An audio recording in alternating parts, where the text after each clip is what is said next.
Muito boa tarde, está de volta esta rubrica que em cada terça-feira procura olhar as realidades sociais e também a contextualização dentro da Igreja que antecedeu a convocação do Concílio Vaticano II.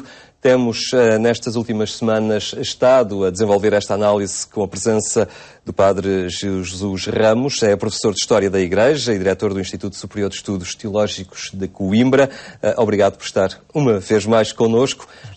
E antes do concílio, na realidade portuguesa, temos então uma realidade eclesial de alguma forma marcada por algum tradicionalismo.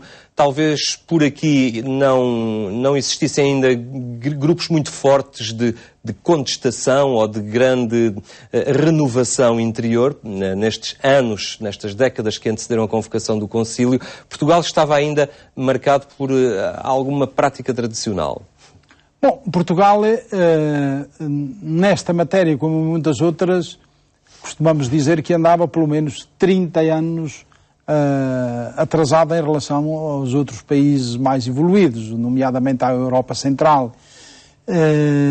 Também, digamos que em matéria eclesial, em matéria de reflexão teológica.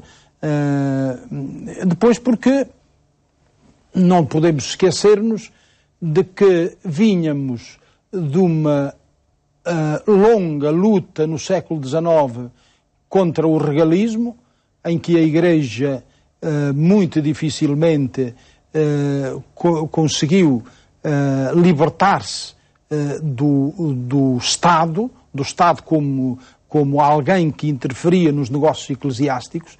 Basta recordarmos que no século XIX era o Estado que apresentava os bispos, era o Estado que nomeava os párocos. Portanto, era uma igreja, digamos, quase nacionalizada. Quem eram os bispos no século XIX? Eram os bispos à imagem e semelhança do governo que os nomeava, dos governos liberais. Por isso nós podemos dizer que no século XIX a Igreja Portuguesa viveu um período com um episcopado bastante obscuro e depois tivemos ainda por cima aquela desgraça de determinarem as ordens religiosas que eram polos de evangelização. Apesar de tudo, eram as ordens religiosas eram os grandes evangelizadores que eram andavam, os grandes agentes da cultura e isso da falhou, cultura e da evangelização. Ficámos com Portugal demasiado rural, não é? Eram eles que faziam as mesmas missões, as missões rurais, as missões paroquiais. Nós deixámos praticamente de ter isso. Graças a Deus que houve um movimento a partir dos anos 50 do século XIX que renovou a Igreja por dentro, cimentou a Igreja por dentro. Foi o movimento do apostolado da oração. Não tínhamos grandes dirigentes, mas tínhamos um povo que era verdadeiramente cristão, que era piedoso e que trabalhava para o reino de Deus. O apostolado da oração foi um movimento fantástico.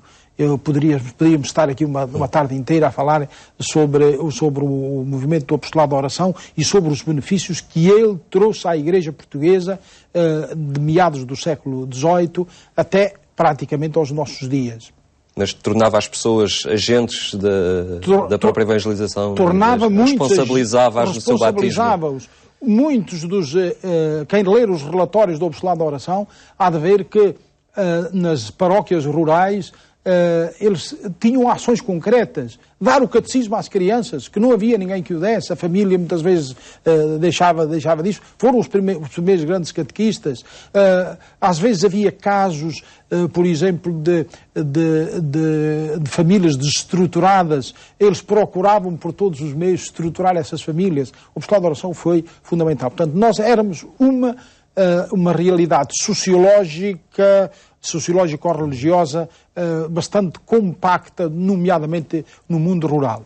Claro que havia um pequeno grupo de laicistas, de laicos, que vinham já desde meados também, já vinham de antes, mas pelo menos de meados do século XIX, o grupo que bebia as ideias vindas de Paris, do Pierre Proudhon, etc., o grupo do Antero, e do Essa e dos outros, começaram a agitar algumas águas e que estiveram, como foram eles o fermento, por assim dizer, da Revolução que levou à República e que levou ao corte de relações com a Santa Sé e que levou também à Lei da Separação de 1911. No entanto, depois, a nossa realidade também, a nível de, portanto, digamos, do povo de Deus, a nível do clero, o clero era geralmente laborioso, mas laborioso sem inovações. Fazia o seu dever. No século XIX, por carreira, fazia-se a carreira eclesiástica. No século XX, fazia-se aquilo que era costume fazer-se, as confissões na Quaresma, rezavam-se as missas a horas, confessavam-se as crianças, fazia-se a catequese. Era uma pastoral de manutenção. Era uma pastoral de manutenção sem grandes ideias. E os bispos? Os nossos bispos, antes do concílio, eram bispos, digamos, por um lado, pouco preparados, pastoralmente quase nulamente preparados, porque a maioria dos bispos vinham das universidades, primeiro da Universidade de Coimbra e depois das universidades de Roma. Caíam aqui, como eram os que tinham maior preparação intelectual, embora essa não fosse muito grande. Nós não temos propriamente, antes do concílio, não temos um grande bispo teólogo. Talvez tenhamos ainda um bocadinho do Augusto Eduardo Nunes, na geração de 1910. Tínhamos depois um outro arcebispo de Évora, o do Manuel Trindade Salgueiro, que fez uma tese de doutoramento sobre a graça em Santo Agostinho. Que esteve no concílio. E que depois participou no concílio, morreu precisamente no último ano do concílio. Mas o resto do nosso episcopado era episcopado que fazia cursos de teologia ou de direito canónico, mas que depois não avançava mais, ficava-se por ali, não era um episcopado com grandes iniciativas, e podemos dizer, em abono da verdade, que o nosso episcopado não estava preparado para participar no concílio do modo ativo. Os nossos bispos,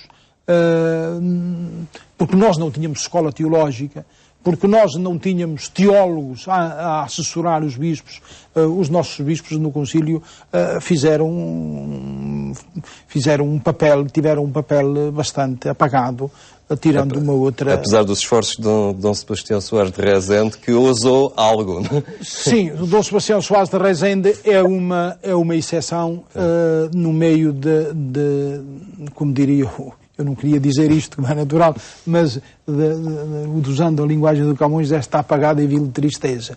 O Dom Sebastião Soares de Rezende é um homem profético, entre outros que estão ao lado dele na Igreja Portuguesa deste tempo, mas a maioria não tinham, de facto, o espírito profético suficiente para serem capazes não apenas de avançar com iniciativas eclesiais novas, mas sobretudo com iniciativas sociais que fizessem com que a nossa sociedade toda, a sociedade portuguesa, evoluísse e não ficasse estagnada como ficou durante tantos anos. Temos alguns nomes, o Padre Abel Varzim, o Padre Alves Correia, que nas vésperas do concílio, por esta altura, já tinham ideias novas e procuravam fazer um trabalho algo próximo das pessoas também, não é? Sim, temos entre o clero, temos alguns padres que sobressaem. Esses nomes que citou o Padre Alves Correia, o Padre Abel Varzim, sobretudo este, com o seu papel ativo na própria política. O Padre Abel Varzim foi deputado à Assembleia Nacional e foi praticamente posto na rua por causa das suas, de querer algumas ideias de renovação que não eram caras ao sistema do Estado Novo. O seu trabalho com a JOC, com o jornal O Trabalhador, que trazia ideias, de facto, ideias novas, ideias de reflexão para os jovens operários. E esse jornal foi suspenso, sine die. Porém, foi um movimento que deixou marcas e que perduraram e hoje são a razão de ser de muita gente empenhada na Igreja. Ainda hoje podemos dizer que grande parte dos cristãos mais empenhados são aqueles que tiveram a escola da Ação Católica e da Juventude Operária Católica, da Juventude Universitária Católica e dos outros ramos da Ação Católica. Muito bem, Padre Jesus Ramos, obrigado por nos ter ajudado a tomar o pulso à realidade da Igreja Católica em Portugal nestas vésperas do Concílio Vaticano II. Ficamos por aqui. Esta rubrica que olha então a realidade em torno do Concílio está de regresso de hoje a 8 dias.